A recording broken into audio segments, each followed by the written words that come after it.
singing is something I've always wanted to do. It was a big dream. Like a fool. And it's been great. They don't love you like I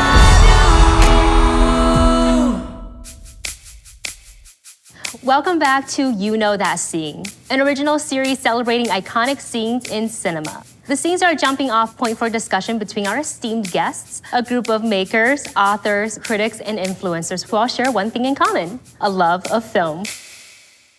The theme of this week's episode is the power of music in film. Now, music is everywhere. We listen to it in our cars, at work, and when it comes to film, music can be used to elevate an emotion of a scene or emotion of a character, and the film I want to talk about is The High Note.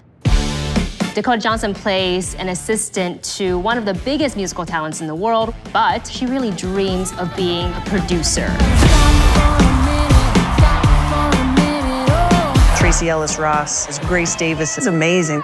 I loved her in this role. I couldn't take my eyes off of her. I was like, can I buy all of Grace Davis's albums? She was very strong as Grace. She made Grace Davis a very strong, confident on the outside, so to speak, character. I thought the relationship between Tracee and Dakota Johnson was terrific. Getting that kind of chemistry on camera is gold. And another great example of the chemistry in this film is, you know that scene when Dakota Johnson's character and Kelvin Harrison Jr.'s character meet for the first time. Right back where we started from. Are these organic?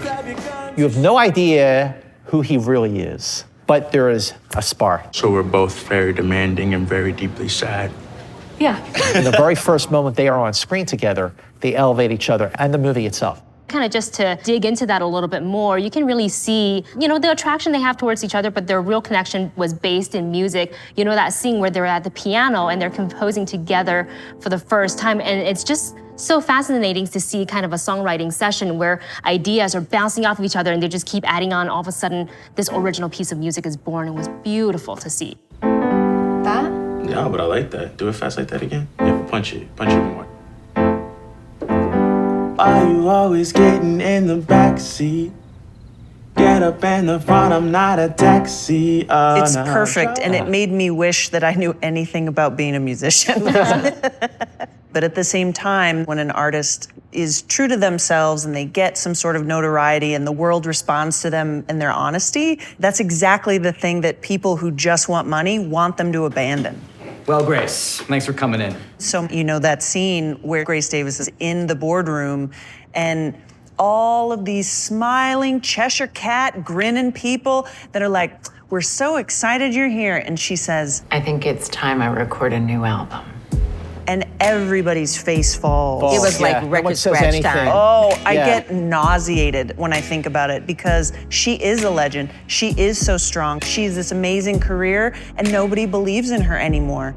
You know that scene when Grace and Maggie are in the bathroom, and this is kind of a confessional moment for Grace where she talks about the struggle of being an older Black female singer in the music industry. In the history of music, only 5 women over 40 have ever had a #1 hit, and only one of them was Black.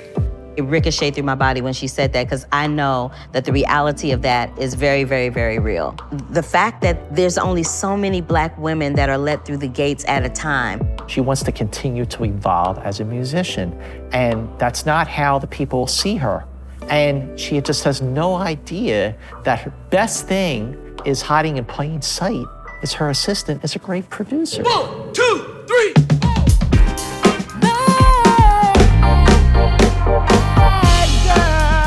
One of the things that makes Dakota Johnson very beguiling and very believable in that role is, that scene where she starts talking about the music from a producing standpoint, about putting background vocals in or taking background vocals out. You took out the backup singers? They're kind of old sounding, honestly. We got plugins that do that stuff. Doing all these different things with the music that a lot of times as people that are not musicians, we don't listen for that.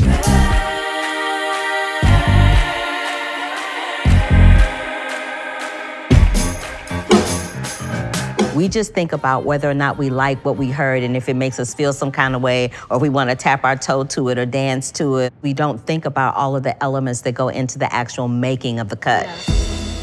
That's what's funny about artistic industries. It takes the Grace Davises and it takes all of the people that are feeling the feelings, but it also takes the Ice Cubes because you have to get the music to people's ears or it's never heard. Let me tell you something.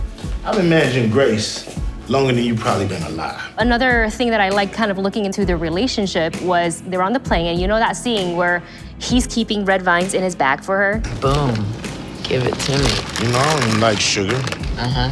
I'm gonna carry this on the off chance that you might want something, you know? And you know, she's gonna ask for it. Give me another red vine. And all of a sudden he gets mad about their conversation they're having. He eats half of it, or 20% of it. You know what? 20% of that's mine. Unbelievable. And I found that just was actually hilarious. very funny. Yeah, that got me. I was like, okay, good chuckle there. They're old friends. They are. And I didn't doubt for one second that that woman had been successful in the music industry through ups and downs, and she's still standing. This film showed us that music is really so powerful, not only in film for entertainment, but it keeps us connected to each other, to a moment in time, and throughout generations. Thanks everyone for watching today. We've got more episodes coming your way that we can't wait to share with you. So please like our page and hit our subscribe button, and we'll see you next time on You Know That Scene.